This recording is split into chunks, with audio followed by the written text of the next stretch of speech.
Ipinag-utos ni Pangulong Ferdinand Marcos Jr. sa PNP at iba pang law enforcement agencies ang agarang pagpapatupad ng batas laban sa mga sangkot sa kaso ng mga nawawalang sabongeros. Ayon sa palasyo, kabilang sa direktiba ang pag-aresto sa mga may warrant of arrest. Nauna na naglabas ng warrant ang RTC Santa Cruz, Laguna laban sa negosyanteng si Charlie Atong Ang kaugnay ng kidnapping at serious illegal detention. Aabot sa 34 na sabongeros ang naiulat na nawawala mula 2021 hanggang 2022. Isinilbi na ng PNP ang warrant kay Atong Ang ngunit hindi siya natagpuan. Abante Pilipinas!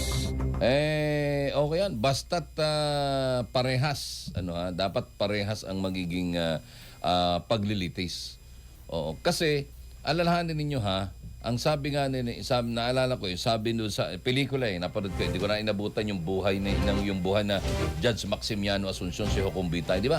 Ang sabi nga niya, ang akusado ay merong 7 karapatan. Hanggang 7 karapatan, ba?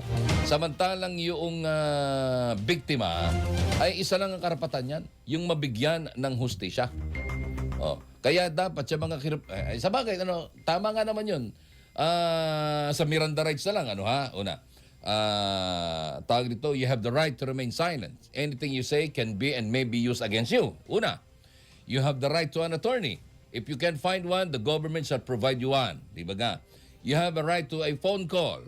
You have may karugtong pa Sorry, hindi kasi ako hindi ko kabisado yung lahat. Pero tama 'yun. Tama 'yun. At higit sa lahat ay maipagtanggol ang kanyang sarili. Hindi ba? So 'yun ang kaya maraming karapatan. Siguro binabanggit ni Judge Maximiano Asuncion na yung Miranda rights. Hindi ko kabisado Hindi ako police, di ba? Or hindi rin ako law enforcer, kaya medyo hindi natin kabisado yun. However, may karugtong pa yun, di ba? May karugtong pa yung tatlo na yun.